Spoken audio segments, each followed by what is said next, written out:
I still remember the day my world shattered into a million pieces. It was the day I lost my grandmother. I felt like my whole life had been turned upside down. I was 19 at the time, and my grandmother was more than just a family member to me. She was my best friend, my confidant, my guiding light. As I sat in my darkened room, surrounded by memories of her, I couldn't help but think about all the times we spent together. I scrolled through old photos on my phone, my eyes welling up with tears. Every picture, every moment, every laugh we shared, it all came flooding back. I remember the day of her funeral like it was yesterday. I was a mess. My hands trembled as I held the eulogy I had written for her. I took a deep breath, trying to calm my nerves. But as I began to speak, my voice cracked, and I broke down in tears. The days that followed were a blur. I went through the motions, trying to come to terms with my loss. But as time passed, I started to feel a sense of emptiness. A void that could never be filled, no matter how hard I tried. I tried to fill the void with work, with hobbies, with anything that could distract me. But nothing seemed to work. The pain was always there, lingering in the background.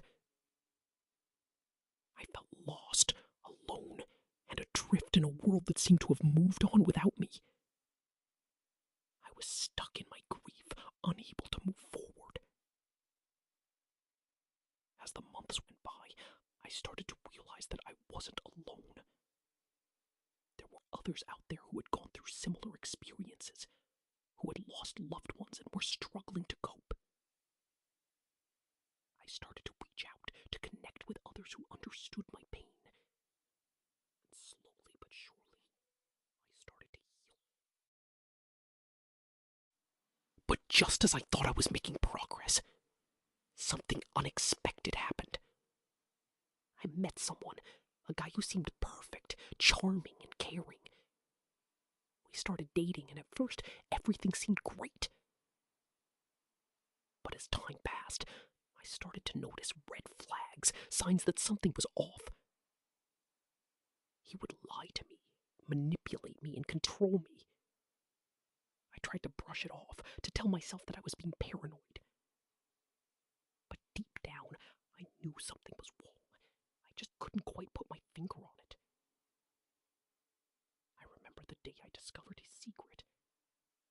I was scrolling through his phone, and I stumbled upon a message that made my blood run cold.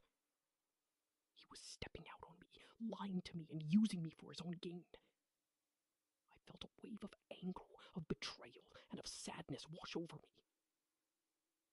My hands trembled as I confronted him. I demanded to know the truth, to know why he had lied to me, why he had hurt me so badly. But he just shrugged it off, told me I was being paranoid, that I was overreacting. I knew right then and there that I had to get out, to escape the toxic relationship before it was too late. I took a deep breath, gathered my strength, and walked away. I blocked his number, deleted his contacts, and started to rebuild my life. It wasn't easy. There were still times where I felt weak, when I wanted to go back. But I knew I couldn't. I had to keep moving forward, no matter how hard it got. As I looked back on the experience, I realized that I had learned a valuable lesson. That I deserved to be treated with respect, with kindness, and with love. I didn't deserve to be lied to, manipulated, or controlled. I deserved to be free, to be me, without apology or expectation. But then, something unexpected happened. I received a message from his new girlfriend, telling me that he was doing the same thing to her, lying, manipulating, and controlling her, just like he had done to me.